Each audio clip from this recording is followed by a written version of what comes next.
And she'll present tomorrow on his spot, so.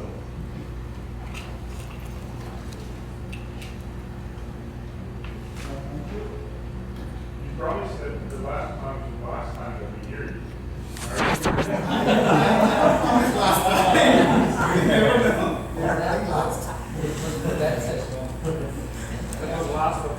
I thought that I was the last person speaking today, but I think I'm not.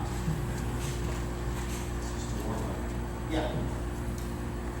So, as you know that our idea is that we are looking mechanisms of neuroprotection. And in this case, our human body is enormous, as we have seen today, protection, nanovirus, nanotechnique, arbitrage. So the idea is that one can never find an ideal drug that can do it. But what we can do is that we can try to find which enzymes could be responsible for something. So, as you have seen several drugs here, in this presentation I will try to focus on ubiquitin, that how modulation of ubiquitin can influence central nervous system disease or neuroprotection. So that is the basic idea of this. And as I know that I am very much impressed by Dr. Sharma, who discovered ubiquitin. And as a neuropathologist point of view, we are looking ubiquitin in early 80s together with erosion, but at that time we did not find any importance of this. But naturally, whenever a Nobel Prize is given, people reconsider everything. And, well, I'm not far behind than that. So, ubiquitin, as you know, that the name means it's everywhere. So every cell has ubiquitin. Ubiquitin is an important aspect. But the point is that whether it is for good or bad, and this we can ask for him, that if there is anything increase or decrease, it is good or bad. So that was the basic thing. And but we have some wild guess that what happens to ubiquitin expression in different kinds of diseases. From a pathologist point of view, we must ask this question. So in neurodegenerative disease, we can see upregulation of ubiquitin. Central nervous system injury, what we have not seen before in hypertrophy or heat stroke. Of course, nanoparticle exposure, because that's a very large project. We are working with a very large group of the work.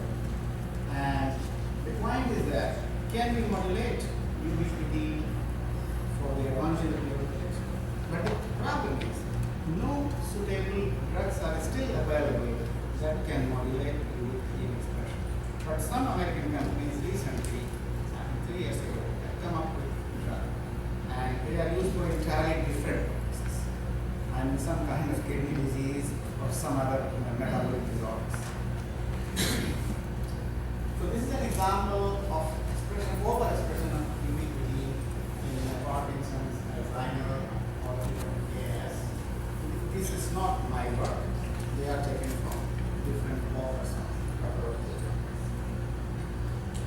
Likewise, you can see overexpression, particularly in hippocampus, cortical area, and also is not optimized and not normal wild type.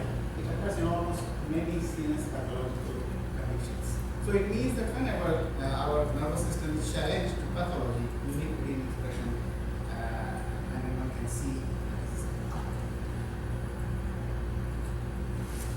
Then this is a paper from Nature Medicine, IS. They try to influence using gold nanoparticles this membrane, because ubiquitin can be influenced by at the membrane level, and they show that ubiquitin can interact with gold nanoparticles. As you can see that here, there is an infection, and there is an interaction, and this was last. Then the other biochemical ideas, what type of things can influence ubiquitin? Then oxidative stress could be one of the important triggers for making ubiquitin. Since nanoparticles are known to induce oxidative stress, there could be a possibility that they may have some interaction. Therefore, antioxidants could be neuroprotective, and this is not a new finding. Many people know that.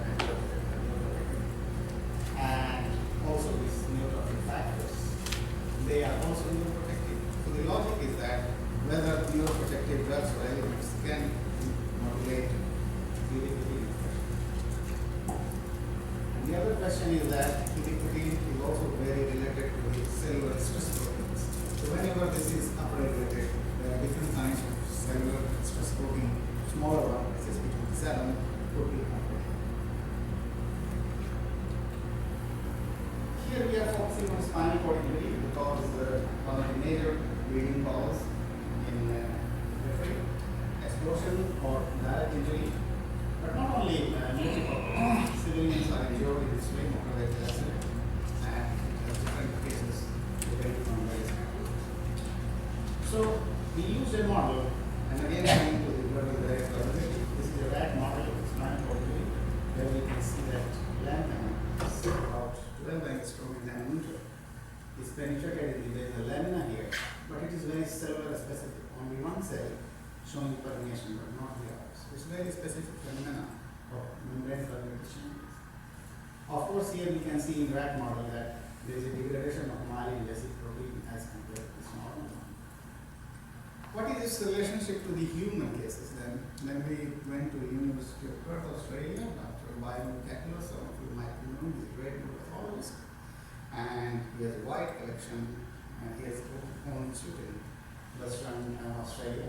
So we have taken these human cases, and there are 12 hours motor vehicle accident, T12 and 13 level, and we have studied albumin leakage. And what you can see here, and in this case 6 hour, and in this case 12 hour, you can see that albumin leakage can be found in these human spinal cord specimens, making the point that not only in animal cases we have blood spinal cord barrier breakdown, the human cases also show massive leakage of albumin.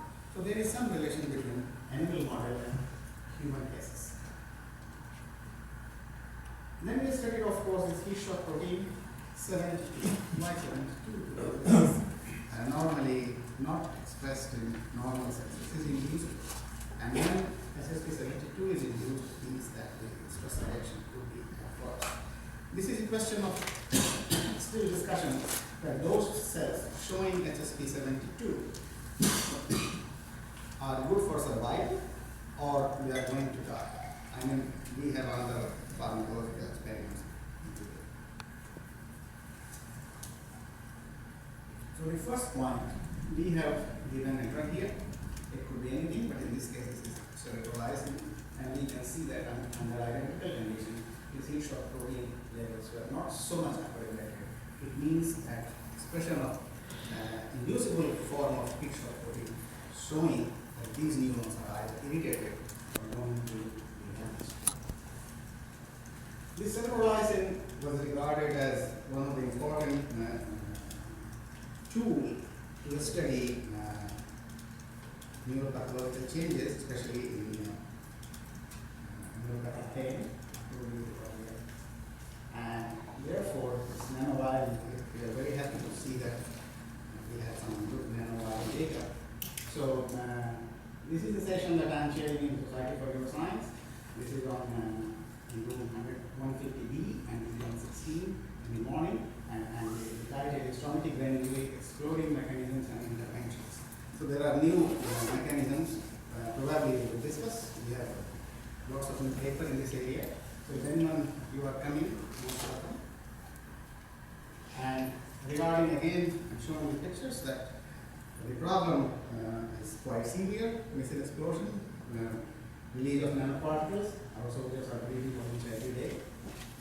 And this is the normal situation when our soldiers have to live in different parts of the world, exposed to silica dust particles.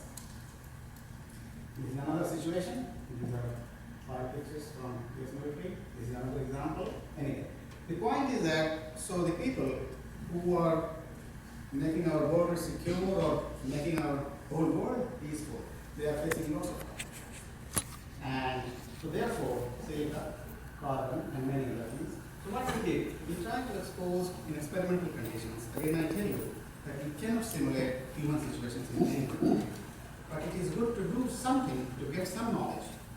So therefore, we did it, and we exposed, and then first study we have exposed them to hypothermia and heat stress model, and we measure ubiquitin expression in the brain, and then we try to modify this upregulation with different kinds of drugs. I will give you example of 3 drugs in this presentation. So this is a normal heat chamber where we expose the rats to hypothermia or other parameters of function. And this is the drug sterilizing I was talking. And these are the attending nanowires. They were level Ryan Tiani because they were concentrated. And he promised me that these things are very clean and perfect because I have no control over that. And then we tested the behavioral, Roca and Treadmill. Some of you are knowing very well. And this is inclined to an angle. And this is walking on a mesh. This is inclined. So we can see that silica exposure increases ubiquitin expression, and these are controlled for our hypothermia silica exposure.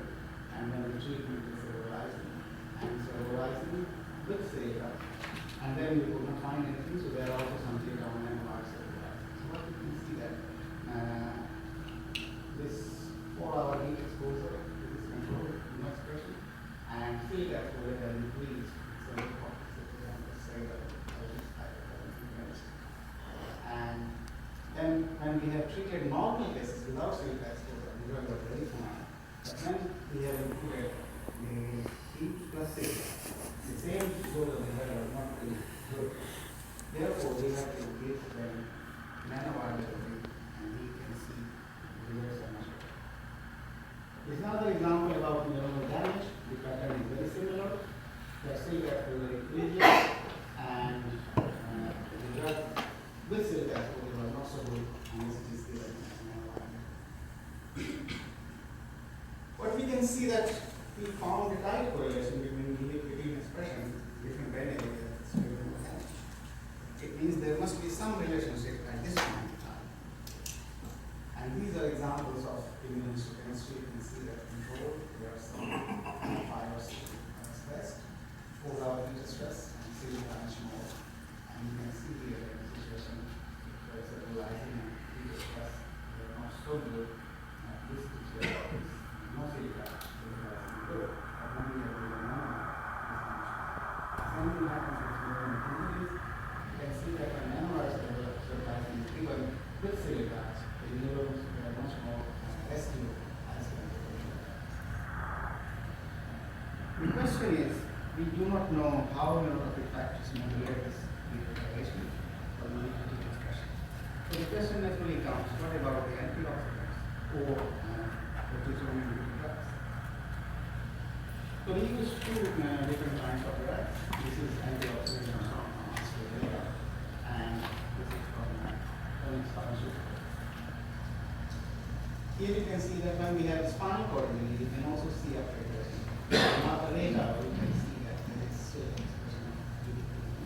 But this is much better when we have given H29051.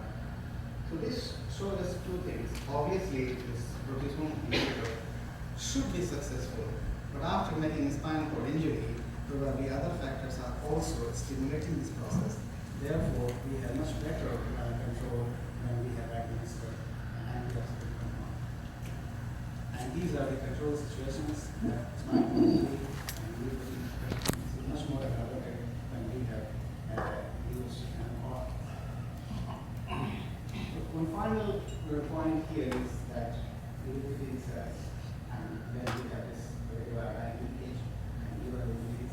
So after you can see that there is certainly significant reduction, but this reduction was much more pronounced than antioxidant therapy.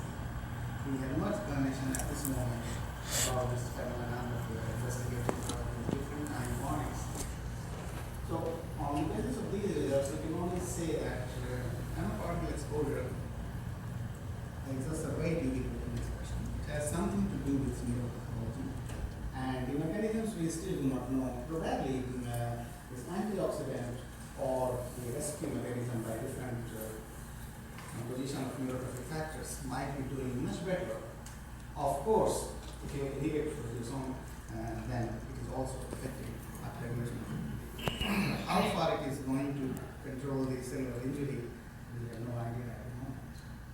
So I'll stop here and look for questions.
Exactly. In this we are doing at the moment. Yes. Combining those therapies and trying to see what is happening. We don't have any data. But if you have anything more to combine, I'd love to share it.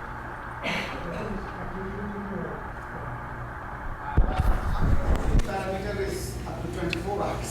24 hours. So it is still active. So if you go back to, say, 4 to 6 weeks following treatment Yeah. and see how animals travel. Yeah, we are trying very hard with animal ethics permission, but you know that everywhere is difficult, but in Europe, so we are unable to do this investigation. So we have so far until 24 hours, but I love to find a lab that can allow us to study that. Yeah, I'm looking at this person not married. Yeah, you are expert in spinal program. You can have radio papers. So in that statement, you're adding, and so I got my people from the FDA, Uh-huh. you do a safety trial. They really didn't use for high dose. The good thing is, I'm doing all severe injury, Yeah. no fishing high. So that's a big thing. Yeah. Because of the big problem. And I think it would be good to look into combination therapy and see what can be done. So we need to also find a In the last 15 years, I'm trying to find a lab of